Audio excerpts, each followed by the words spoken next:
This next game is the most surprising one of the whole bunch. It's a compilation on the PSP, and I hate this series of games. I absolutely hate it. It's one of my least favorite of all time, but I got burned really bad buying this game on eBay, which is a story I'll tell one day. So I felt obligated to play it, and then I played through it again, like kind of to refresh myself, and discovered that I hated these games even more. However, this game was the last one on the compilation, and it was the one that I really enjoyed the most, and I actually thought it was a really fun game. And that is TwinBee Da, and it's on the TwinBee portable compilation on the PSP.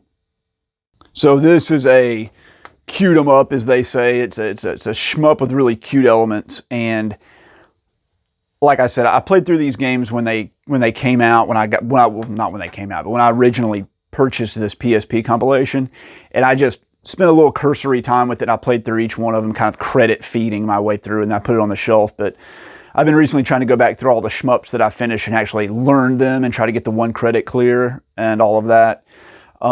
So that's taken years, and I'm towards the end of that little side mission that I've been working on.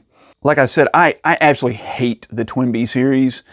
I love the way it looks, but the mechanics are so unbelievably frustrating that I don't know what to do. It involves with whatever the TwinBee game is, if it's a side scroller or it's horizontal or it's vertical or whatever, there are these bells that pop out of various things, and you shoot them to juggle them. And as you shoot them a certain number of times, they'll rotate through these different colors, and you collect the different colors to upgrade your ship. The problem I have with the bell juggling mechanic, one, is that you're juggling these freaking bells. There'll be like 5 of them on the screen at one time. And it's almost impossible to shoot the one you want to and get it to stop on the color you need.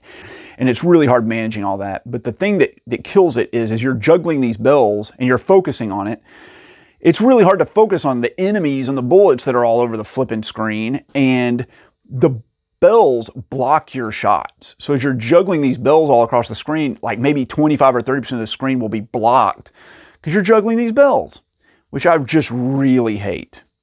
So that being said, what did this one do right? Well, first of all, this was originally a Game Boy game that was only released in Japan. And when they ported it over for this compilation, M2, like the port masters, remade the entire game just for this compilation, and they like knocked it out of the park. They did a fantastic job. It's a vertical shmup, and it has these bombing mechanics like Xevious, and it has the TwinBee juggling mechanic, but it works so much better here, and you're able to see what's going on and actually manage the bells to a point where you get upgraded, and then you can just ignore them.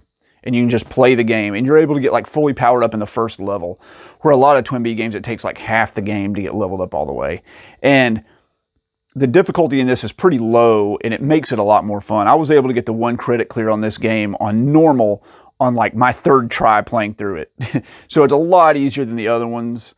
Like I said, this game has terrible Gradius syndrome, or the TwinBee series has terrible Gradius syndrome, where if you die and you lose your power-ups, you're screwed. Like, you won't be able to kill any of the enemies because you're too weak.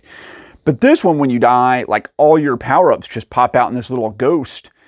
And if you pick up the ghost, you're fully powered up again. So you just keep going, which is awesome.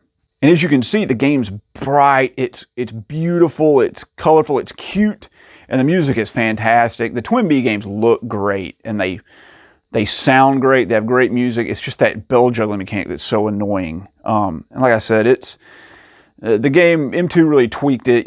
There's reclaiming your power-ups after you die is really nice, and you can set auto fire on your shots and bombs and just hold down one button and just dodge. And that's really nice, because having to tap these 2 buttons nonstop will like wear you out. And on the PSP, I've got pretty big hands, so holding the PSP in a way where I can hit both of these buttons just like was killing my hands. And the auto fire, once I figured out how to turn that on, was really nice. The things I kind of don't like about the game is that it's a little short. I actually wish it was a little bit longer. You can blow through it in just, maybe 15, 20 minutes. And I feel like it could have used maybe another stage or two to really kind of flesh it out. But it was a Game Boy game, so, there were memory limitations. What are you going to do about that? And then the last boss is a little bit of a letdown. He has a lot of unavoidable bullet patterns, and basically you just kind of have to tank through it. So your goal is to get to that point with like as many lives as possible and then just burn through all your lives on him. And I didn't like that. I felt like he could have used some more well thought out patterns. But this is by far the best TwinBee game I've ever played, and I really, really, really liked it. Like I said, I was able to get the 1cc on my third time playing it, and then I bumped it up to the hardest difficulty and got it the 1cc. I 1 credit cleared it immediately after that. So it's very doable, and if you like the idea of a vertical shmup, and you like you want to play a cute 'em up, you like those bright, colorful, cartoony looks, or those bright, cartoony graphics, this is a great one to dive into. I'm sure you can. I don't know if this can be emulated or not. Now that I think about it, it's like a PSP game, and I think this version is only on this PSP version, but maybe it's been released on Steam or something like that. I'm not sure. So I don't think I've ever played another TwinBee game that I would give more than like a 5 out of 10 to. I hate a lot of them. I just absolutely hate. They're like 3 out of 10 games, and they are immensely frustrating to me. And I know people love them. They're beloved. It's a beloved franchise, but it's just the gameplay does not suit me. However, TwinBee Da was fantastic, and it's really the reason to own this compilation, which is getting pretty expensive now. But TwinBee Da is great. It's like an 8 out of 10.